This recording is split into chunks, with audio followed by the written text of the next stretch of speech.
BPL card ಯಾವುದೂ ರದ್ದು ಮಾಡೋದಿಲ್ಲ. Let it be very clarify. ಮಾಧ್ಯಮ ಮಿತ್ರರು ನೀವೇ ನಮಗೆ ಹೇಳಬೇಕಾಗಿರೋದು ಕೇಳಬೇಕಾಗಿರೋದು. BPL ಕಾರ್ಡು ಒಂದೂ ರದ್ದಾಗಲ್ಲ, APL ಕಾರ್ಡು ಒಂದೂ ರದ್ದಾಗಲ್ಲ. ಯಾರು ಅನರ್ಹರಿದ್ದಾರೆ ಅಂದರೆ BPL ಸೇರಿಕೊಂಡಿರೋರು ಅನರ್ಹರು ಯಾರಿದ್ದಾರೆ, ಎಲಿಜಿಬಿಲಿಟಿ ಇಲ್ಲ BPLಗನ್ನೋರನ್ನ APLಲ್ಲಿ ಇಡ್ತೇವೆ. ಅವ್ರನ್ನೂ ಕೂಡ ಕಾರ್ಡ್ ರದ್ದು ಮಾಡೋದಿಲ್ಲ. ಅದಕ್ಕೆ ಗೈಡ್ಲೈನ್ಸ್ ಇದೆ, ಕೇಂದ್ರ ಸರ್ಕಾರ ಮಾಡಿದೆ, ಅದನ್ನೇ ನಾವು ಫಾಲೋ ಅಪ್ ಮಾಡ್ತೇವೆ. 7.5 ಎಕರೆ ಜಮೀನಿದ್ದರೆ ಅದಕ್ಕೆ ರಿಯಲ್ ಇನ್ಕಮ್ ಟ್ಯಾಕ್ಸ್ ಪೇಯರ್ಸ್ ಇರ್ತಾರಲ್ಲ ಅವ್ರನ್ನ ಮಾತ್ರ ಐಡೆಂಟಿಫೈ ಮಾಡಿದ್ದೀವಿ. ಮನೆಗೆ ಸಾಲ ತಗೊಳ್ಳೋ ಅನ್ನೋದು ನಮ್ಗೆ ಅರ್ಥ ಆಗ್ತದೆ. ಅವರು ಅದಕ್ಕೆ ಅಕೌಂಟ್ ಕೊಡೋದಕ್ಕೆ ಮಾಡ್ಕೊಂಡಿರ್ತಾರೆ, ಅದಕ್ಕೆ ಅದನ್ನು ನಾವು ತಗೊಳ್ತೇವೆ. ನಾವು ತಗೊಳ್ತಾ ಇರೋದು ರೆಗ್ಯುಲರಾಗಿ ಪೇಮೆಂಟ್ ಮಾಡ್ಕೊಂಬಂದಿದ್ದಾರಲ್ಲ ಟ್ಯಾಕ್ಸ್, ಅವರನ್ನು ಹೊರತುಪಡಿಸಿ. ಈಗ ಸುಮಾರು ಒಂದಷ್ಟು BPLನಲ್ಲಿ APLನವ್ರು ಇದ್ದಾರೆ, ಅವರನ್ನು ನಾವು APLಗೆ ಶಿಫ್ಟ್ ಮಾಡ್ತೀವಿ ಬಿಟ್ಟರೆ ಅವನು ಕಾರ್ಡು ತೆಗೆಯೋದಿಲ್ಲ. ಹಾಗಾದಾಗ ಇನ್ನಷ್ಟು ಜನ ಯಾರಿದ್ದಾರೆ BPLನವರು ಅವ್ರಿಗೊಂದು ಅವಕಾಶ ಆಗ್ತದೆ. ಆದ ತಕ್ಷಣ ಇವು ಕೂಡ ನಾವು ಸರ್ಕಾರ ಬಂದ ಮೇಲೆ ಬಂದಿರೋ ಕಾರ್ಡುಗಳು. ಈಗ ನಾವು ಹೆಲ್ತ್ಗೆ ಓಪನ್ ಮಾಡಿದಾಗ ಬೇಕಾದಷ್ಟು ಬಂದುಬಿಟ್ಟಿದ್ವಿ. ಟೋಟಲ್ 3,600 ಬಂದಿದೆ. ಆ 3,600ರಲ್ಲಿ ಸುಮಾರು 2,000ಕ್ಕೆ ಮೇಲ್ಪಟ್ಟು BPL ಅರ್ಹರಿದ್ದಾರೆ, ಅವರಿಗೆಲ್ಲ ಕೊಡೋದಕ್ಕೆ ಏರ್ಪಾಟ್ ಮಾಡ್ತಾಯಿದ್ವಿ. ಪರಿಷ್ಕರಣೆ ಕರ್ನಾಟಕ ರಾಜ್ಯದಲ್ಲಿ ಆಲ್ಮೋಸ್ಟ್ 75 to 80% ಆಗಿದೆ. ಏನು ಪೆಂಡಿಂಗ್ ಇದ್ದು ಕಾರ್ಡುಗಳು ಇನ್ನು ಸ್ವಲ್ಪ ಮಟ್ಟಿಗೆ ಇದೆ. ಅದು ಪರಿಷ್ಕರಣೆ ಮಾಡಿ ಅವ್ರಿಗೆ ಮೊದಲು ಕೊಟ್ಟು ನೆಕ್ಸ್ಟ್ ಆಮೇಲೆ ಕಾರ್ಡ್ ಓಪನ್ ಮಾಡೋದು. ಹೇಳಿದ್ದೀನಲ್ಲ ಈಗ, ಅನರ್ಹರು ಕೂಡ ಲಿಸ್ಟ್ ಇದೆ. APL ಕರ್ನಾಟಕ ಸರ್ಕಾರ ಮಾನ್ಯ ಮುಖ್ಯಮಂತ್ರಿಗಳು, ಪ್ರದೇಶ ಕಾಂಗ್ರೆಸ್ ಸಮಿತಿ ಅಧ್ಯಕ್ಷರು, ಉಪಮುಖ್ಯಮಂತ್ರಿಗಳು ನಾವೊಂದು ತೀರ್ಮಾನವನ್ನು ಮಾಡಿದ್ದೀವಿ. ನಮ್ಮ ಚುನಾವಣೆ ಪ್ರಣಾಳಿಕೆಯಲ್ಲಿ 10 kg ಅಕ್ಕಿ ಕೊಡ್ತೀವಿ ಅಂತ ಹೇಳಿದ್ವಿ. ಕೇಂದ್ರ ಸರ್ಕಾರದಲ್ಲಿ ತಡ ಆಯಿತು ಅಕ್ಕಿ ಕೊಡೋದು, ಅದರಿಂದ ನಾವು ಹಣವನ್ನು ಕೊಟ್ಟಿವಿ. ಇದು ನಿಮಗೆಲ್ಲ ಗೊತ್ತಿದೆ. ಅದಾದ ಮೇಲೆ ಕೇಂದ್ರ ಸರ್ಕಾರ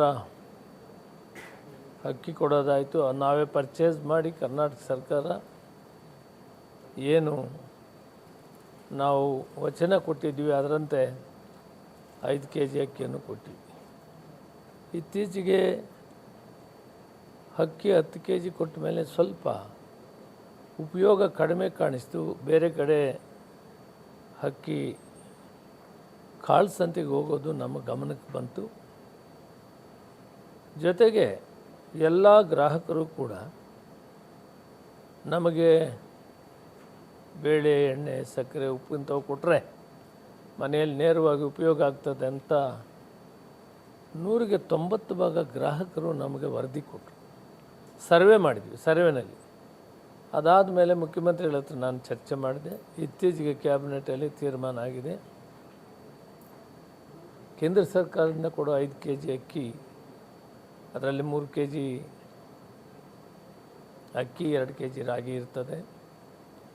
ಉತ್ತರ ಕರ್ನಾಟಕದಲ್ಲಿ 3 kg ಅಕ್ಕಿ, 2 kg ಜೋಳ ಇರ್ತದೆ.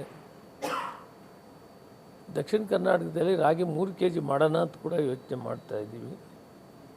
LADD 3 kg ಡಿಸ್ಟ್ರಿಬ್ಯೂಟ್ ಶುರುವಾಯ್ತಾ? ಇಲ್ಲ, ರಾಗಿ ಅಕ್ಕಿ ಅಷ್ಟೆ.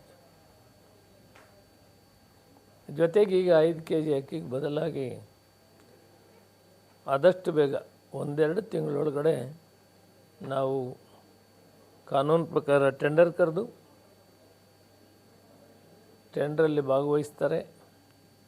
ಗುಣಮಟ್ಟವನ್ನು ಕಾಪಾಡಿ, ತೂಕವನ್ನು ಕಾಪಾಡಿ, ಉತ್ತಮವಾದಂಥ ಪದಾರ್ಥಗಳನ್ನು ಬೇಳೆ, ಎಣ್ಣೆ, ಸಕ್ಕರೆ, ಉಪ್ಪು ಕೊಡಬೇಕು ಅಂತ ಸರ್ಕಾರ ತೀರ್ಮಾನ ಮಾಡಿದೆ. ಆದಷ್ಟು ಬೇಗ ಕೆಲಸವನ್ನು ಮಾಡ್ತೀವಿ. ಇಲ್ಲಿವರೆಗೂ ಇಲ್ಲಿ ಬರ್ತಾ ಇರುವಂಥ ಫುಡ್ ಗ್ರೈನ್ಸ್ ಏನಿದೆ ಅದೆಲ್ಲ ಕ್ರಮಬದ್ಧವಾಗಿ ವಿತರಣೆ ಆಗಿದೆ.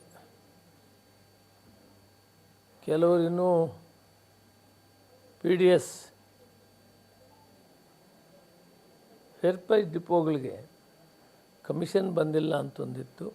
ನಿನ್ನೆ ಸರ್ಕಾರ ಕ್ಲಿಯರ್ ಮಾಡಿದೆ. ಸೆಪ್ಟೆಂಬರ್ವರೆಗೂ ಕೂಡ ₹1 ಬಾಕಿ ಇಲ್ಲದ ಪೂರ್ತಿ ಹಣವನ್ನು ಕಮಿಷನನ್ನು ಇದಕ್ಕೆ ನಮ್ಮ PDS ಸಂಘಗಳ ಅಧ್ಯಕ್ಷರು ಮತ್ತು ಅವರು ಕೂಡ ಮನವಿ ಮಾಡಿದರು. ಕೇಂದ್ರ ಸರ್ಕಾರದಿಂದ ಬಡೋದು ಸ್ವಲ್ಪ ತಡ ಆಯಿತು. ಕೇಂದ್ರ ಸರ್ಕಾರ ನಾವಿಬ್ಬರೂ ಸೇರಿ ಅದನ್ನು ಕೊಡೋದು ಕಮಿಷನ್ನು. ಈಗ ನಮ್ಮ ಸರ್ಕಾರ ಕೂಡ ಕ್ಲಿಯರ್ ಮಾಡಿದೆ. 1 ವಾರದಲ್ಲಿ ಎಲ್ರಿಗೂ ಅವ್ರಿಗೆ ಮುಟ್ತದೆ. 17 ಲಕ್ಷ ಎಲ್ಲ ಕ್ರಮಬದ್ಧವಾಗಿ ನಡೀತಾ ಇದೆ. ಕರೆಕ್ಟಾಗಿ ಕೆಲಸ ಮಾಡ್ತಾ ಇದ್ದಾರೆ. ಎಲ್ರಿಗೂ ಸಕಾಲಕ್ಕೆ ಒದಗಿಸ್ಕೊಟ್ಟಿದ್ದಾರೆ. BPL ಕಾರ್ಡೇ 3,81,024 ಕಾರ್ಡ್ ಇದೆ. 81,000.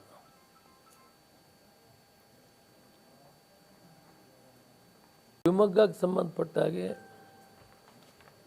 ಇಲಾಖೆಯವರು ಅಧಿಕಾರಿಗಳು DD ಆಗಲಿ, ಕಂಟ್ರೋಲರ್ ಆಗಲಿ, ಡಿಸ್ಟ್ರಿಕ್ಟ್ ಮ್ಯಾನೇಜರ್ಸ್ ಎಲ್ಲ ಒಳ್ಳೆ ಕೆಲಸ ಮಾಡ್ತಾ ಇದ್ದಾರೆ.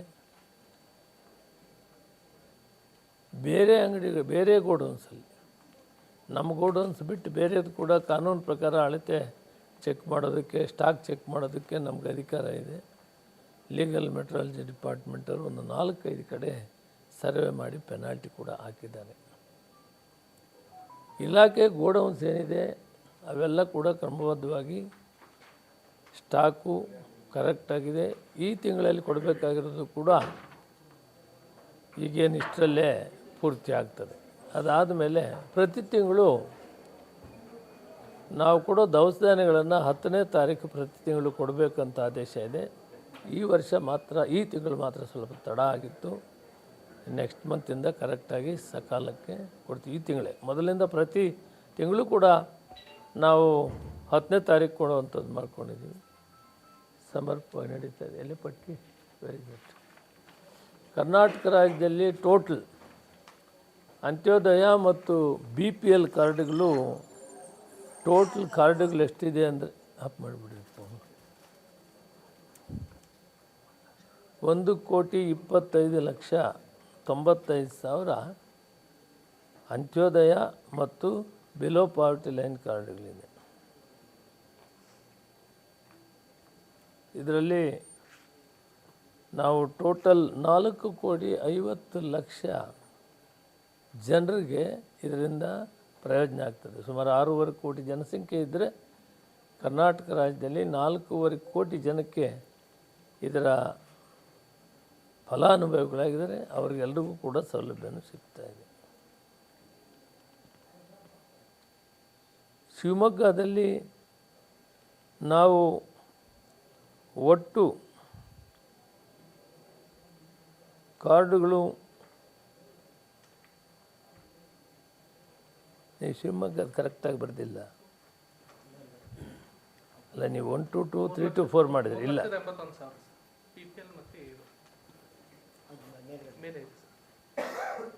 3 ಲಕ್ಷದ ಇದು ಕಾರ್ಡುಗಳು, ಕಾರ್ಡ್ ಇದು ಪೌಷ್ಟಿಕ ಆಹಾರ ಮನೆಗೆ ಕೊಟ್ಟಂಗೆ ಆಗ್ತದೆ. ಆ ಮನೆಯಲ್ಲಿ ತಾಯಂದಿರು ಮಕ್ಕಳು ಅದನ್ನು ಸದುಪಯೋಗ ಮಾಡ್ಕೊಳ್ತಾರೆ. ಅಕ್ಕಿ ಕಾಳಸಂತೆಗೆ ಹೋಗೋ ಅವಶ್ಯಕತೆ ಇರೋದಿಲ್ಲ. ಅದರಿಂದ ಪೌಷ್ಟಿಕ ಆಹಾರವನ್ನು ಬೆಳೆಯೋ ಮಕ್ಕಳಿಗೆ ಕೊಟ್ಟಂಗೆ ಆಗ್ತದೆ.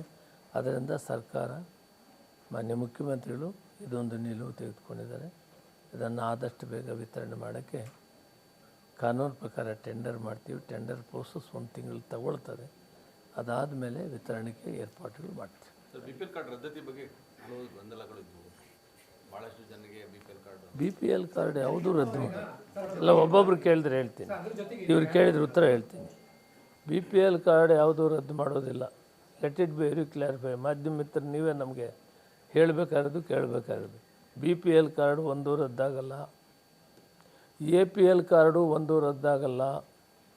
ಯಾರು ಅನರ್ಹರಿದ್ದಾರೆ ಅಂದರೆ BPL ಸೇರಿಕೊಂಡಿರೋರು ಅನರ್ಹರು ಯಾರಿದ್ದಾರೆ, ಎಲಿಜಿಬಿಲಿಟಿ ಇಲ್ಲ BPL ಅನ್ನೋರನ್ನ APLನಲ್ಲಿ ಇಡ್ತೇವೆ. ಅವ್ರನ್ನೂ ಕೂಡ ಕಾರ್ಡ್ ರದ್ದು ಮಾಡೋದಿಲ್ಲ. 2,000 ಎಷ್ಟು ಕಾರ್ಡಪ್ಪ? 3,600 ಕಾರ್ಡಲ್ಲಿ ಸುಮಾರು 2,000ಕ್ಕಿಂತ ಮೇಲ್ಪಟ್ಟು ಕಾರ್ಡ್ ಪರಿಷ್ಕರಣೆ ಮಾಡಿದ್ವಿ. ಅದು ರಿಲೀಸ್ ಮಾಡ್ತೀವಿ. ಇದು ಪೂರ್ತಿ ಆದ ತಕ್ಷಣ ಇವು ಕೂಡ ನಾವು ಸರ್ಕಾರ ಬಂದ ಮೇಲೆ ಬಂದಿರೋ ಕಾರ್ಡ್ಗಳು. ಈಗ ನಾವು ಹೆಲ್ತ್ಗೆ ಓಪನ್ ಮಾಡಿದಾಗ ಬೇಕಾದಷ್ಟು ಬಂದುಬಿಟ್ಟಿದೆ. ಟೋಟಲ್ 3600 ಬಂದಿದೆ. ಆ 3600ರಲ್ಲಿ ಸುಮಾರು 2000ಕ್ಕೆ ಮೇಲ್ಪಟ್ಟು BPL ಅರ್ಹರಿದ್ದಾರೆ. ಅವರಿಗೆಲ್ಲ ಕೊಡೋದಕ್ಕೆ ಏರ್ಪಾಟ್ ಮಾಡ್ತಾಯಿದ್ವಿ. ಸರ್, ಚಿಕ್ಕಮಗಳೂರು ಡಿಸ್ಟಿಕಲ್ಲಿ 3 ವರ್ಷ ಆದರೂ ಕೂಡ ಇನ್ನೂ ಅಪ್ಲಿಕೇಶನ್ ಪರಿಷ್ಕರಣೆ ಆಗಿಲ್ಲ ಸರ್. ಪರಿಷ್ಕರಣೆ ಕರ್ನಾಟಕ ರಾಜ್ಯದಲ್ಲಿ ಆಲ್ಮೋಸ್ಟ್ 75 to 80% ಆಗಿದೆ. ಏನು ಪೆಂಡಿಂಗ್ ಇದ್ದು ಕಾರ್ಡ್ಗಳು ಇನ್ನು ಸ್ವಲ್ಪ ಮಟ್ಟಿಗೆ ಇದೆ. ಅದು ಪರಿಷ್ಕರಣೆ ಮಾಡಿ ಅವ್ರಿಗೆ ಮೊದಲು ಕೊಟ್ಟು ನೆಕ್ಸ್ಟ್ ಆಮೇಲೆ ಕಾರ್ಡ್ ಓಪನ್ ಮಾಡೋದು. ರಾಜ್ಯದಲ್ಲಿ ಟೋಟಲ್ ಎಷ್ಟು ಅನರ್ಹ ಅಂತ ಈಗ ನೀವು ಆಧಾರ್ ಇದರಲ್ಲೆಲ್ಲ ಎಷ್ಟು ಕಂಡಿದ್ದೀರಾ? ಹೇಳಿದ್ದೀನಲ್ಲ ಈಗ. ಎಷ್ಟು ಹೇಳಿದೆ? ಅಲ್ಲ, ಅನರ್ಹ ಅನರ್ಹರು ಕೂಡ ಲಿಸ್ಟ್ ಮಾಡಿರೋದು ಆ ಲಿಸ್ಟ್ ಇದೆ. APLಗೆ ಹೋಗೋವಂಥವ್ರು ಒಂದು 10 to 15% ಇರ್ತಾರೆ. BPL ಇದ್ದಾರೆ. ಅವರು ಪರಿಷ್ಕರಣೆ ಮಾಡಿದರೆ ಅಷ್ಟು ಮಾತ್ರ APLಗೆ ಹೋಗ್ತಾರೆ. ಮಾನದಂಡ ಗೈಡ್ಲೈನ್ಸ್ ಇಟ್ಕೊಂಡಿದ್ವಿ ಗೌರ್ಮೆಂಟ್ ಆಫ್ ಇಂಡಿಯಾ. ಅಲ್ಲ, ರಿಯಲ್ ಇನ್ಕಮ್ ಅಂದರೆ ನಾನು ಹೇಳಿದ್ನಲ್ಲ, ಮನೆಗಳಲ್ಲಿ ಲೆಕ್ಕ ತಗೊಳ್ಳಲ್ಲ. ರಿಯಲಿ ಡೈರೆಕ್ಟಾಗಿ ಇನ್ಕಮ್ ಟ್ಯಾಕ್ಸ್ ಯಾರು ಕಟ್ತಾ ಇದ್ದಾರೆ ಅವ್ರದನ್ನು ನಾವು ಲೆಕ್ಕ ಮಾಡ್ತೀವಿ. ಮತ್ತು ಜಮೀನು ಇರೋದು ಮತ್ತು ಸ್ವಂತ ಕಾರ್ ಇರೋದಕ್ಕೂ ಬಾಡಿಗೆ ಓಡಿಸೋದಕ್ಕೂ ಡಿಫರೆನ್ಸ್ ಇದೆ. ಬಾಡಿಗೆ ಓಡಿಸೋದು ಜೀವನಕ್ಕಾಗಿ ಮಾಡ್ತಾರೆ, ಅದಿಲ್ಲ. ಸ್ವಂತ ವೆಹಿಕಲ್ ಇದ್ದರೆ ಅವರು ಸ್ಥಿತಿವಂತರಿದ್ದಾರೆ, ಅವ್ರಿಗೆ BPL ಅಕ್ಕಿ ಬೇಕಾಗಲ್ಲ ಅಂತ ಅದೆಲ್ಲ ಅವನಿಗೆ BPL 22 ರೂಪಾಯಿ ಅಕ್ಕಿ ಬೇಕೇನಪ್ಪ ಅವ್ರಿಗೆ? ಯೋಚನೆ ಮಾಡಿದ್ವಿ.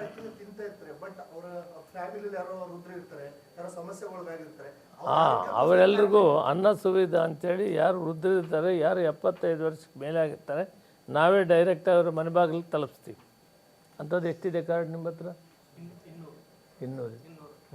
ಸರ್, ಹಾಗಲ್ಲ ಸರ್, ಈಗ ಸಣ್ಣ ಪುಟ್ಟ ಲೋನ್ಗಳಿಗೂ ಕೂಡ IT ರಿಟರ್ನ್ಸ್ ಅದೇ ಪ್ರಾಬ್ಲಮ್. IT ರಿಟರ್ನ್ಸ್ ಮಾಡ್ತಿದ್ದೀವಿ ಅಂದ್ಕೊಳ್ಳಿ, ಅದನ್ನು ರದ್ದು ಮಾಡೋಂಥದ್ದು ಎಷ್ಟು ಸರ್? ರಿಟರ್ನ್ ಫೈಲ್ ಮಾಡಿದ ತಕ್ಷಣ ಮಾಡಲೇಬೇಕು. ಈಗ ಸಾಲ ತೊಗೊಳೋದಕ್ಕೆ IT ರಿಟರ್ನ್ಸ್ ಮಾಡಲೇಬೇಕು.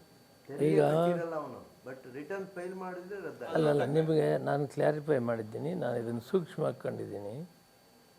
ಯಾರು ಮನೆ ಕಟ್ಟೋದಕ್ಕೆ ಸಾಲ ತಗೊಳ್ತಾರೆ ಅಂಥದ್ದನ್ನು ಬೇರೆ ಥರ ನಿಗಾ ಮಾಡ್ತಾಯಿದ್ದೀವಿ. ಯಾರು ರಿಯಲಿ ಮೊದಲಿಂದ ಟ್ಯಾಕ್ಸ್ ಪೇಮೆಂಟ್ ಮಾಡ್ಕೊಂಬರ್ತಾರೆ ಅವ್ರಿಗೆ, ಭೂಮಿ ಇರೋರಿಗೆ, ಸ್ವಂತ ಕಾರ್ ಇರೋರಿಗೆ ಇಂಥವು ಕೆಲವು guidelines, it is government of India guidelines. ಅವ್ರ ಮಾರ್ಗಸೂಚಿ ಮೇಲೆ ನಾವು ಮಾಡ್ತಾರೆ. ನಮ್ಮದೇನು ವಿಶೇಷ ಏನಿಲ್ಲ.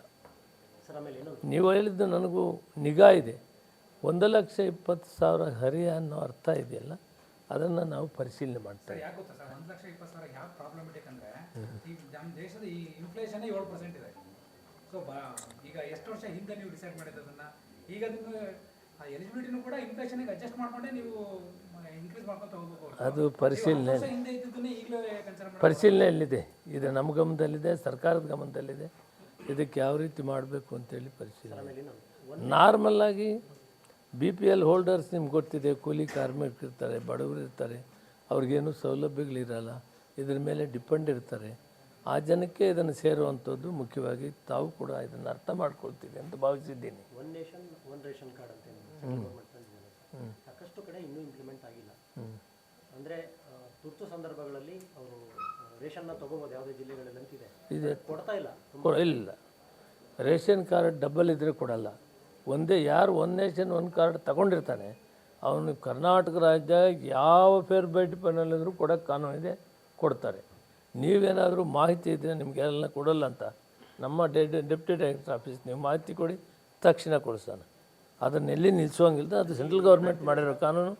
ಒನ್ ನೇಷನ್ ಒನ್ ಕಾರ್ಡು ನಾವು ಗೌರವಿಸಬೇಕು ಮತ್ತು ಕೊಡಬೇಕು. ಕರ್ನಾಟಕ ರಾಜ್ಯದ ಮೂಲೆ ಮೂಲೆಯಲ್ಲಿ ಹೋಗಲಿ ಅವ್ರಿಗಿಲ್ಲ ಅಂತ ಹೇಳೋಂಗಿಲ್ಲ. ನಮ್ಮ ಹತ್ರ 5% ರಿಸರ್ವ್ ಇರ್ತದೆ, ಅಲ್ಲಿ ಕೊಡ್ತಾರೆ.